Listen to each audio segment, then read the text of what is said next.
السلام علیکم۔ آج کی ویڈیو کا موضوع ہے غزوہ بدر دوم، جو کہ شعبان 4 ہجری میں ہوئی۔ طے شدہ قول و قرار کے مطابق بدر میں کفار سے دو ہاتھ کرنے کے لیے رسول اللہ صلی اللہ علیہ وآلہ وسلم شعبان 4 ہجری مطابق جنوری 626 عیسوی میں مدینہ کا انتظام عبداللہ بن رواحہ رضی اللہ تعالیٰ عنہ کو سونپ کر 1500 اسلامی لشکر کے ساتھ چل پڑے۔ اس اسلامی لشکر میں 10 گھوڑے تھے اور فوج کا علم حضرت علی کرم اللہ وجہہ کو عطا ہوا تھا۔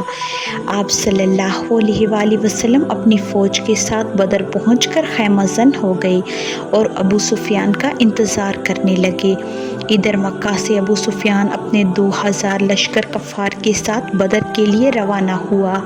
اللہ نے اس کے اور اس کے لشکر کے دلوں میں رعب ڈال دیا اور وہ مکہ سے کچھ دور وادی مرہ الزہران پہنچ کر مجنہ نام کے چشمے پر خیمہ زن ہو گیا اور اپنے ساتھیوں سے کہا کہ یہ موسم جنگ کا نہیں ہے، کیونکہ ہریالی نہیں ہے، جانور کیا چریں گے اور تم کیسے دودھ پیو گے، لہٰذا واپس مکہ چلو۔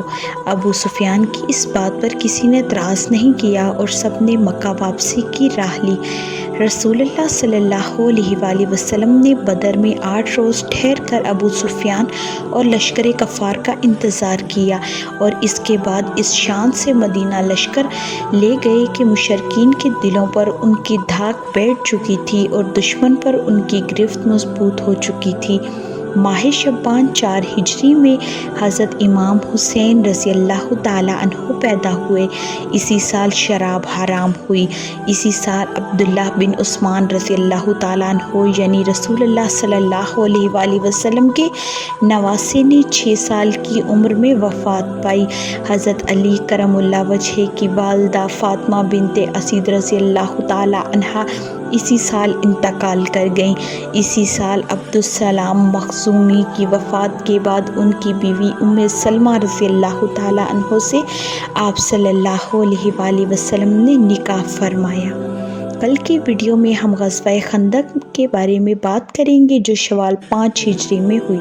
ویڈیو کو اینڈ تک دیکھنے کا بہت شکریہ۔ اگر آپ کو آج کی ویڈیو پسند آئی ہو تو لائک، شیئر، کمنٹ اور سبسکرائب ضرور کریں اور گھنٹی کے نشان کو دبائیں تاکہ آپ کو آنے والی ویڈیوز کی نوٹیفیکیشن بر وقت ملے۔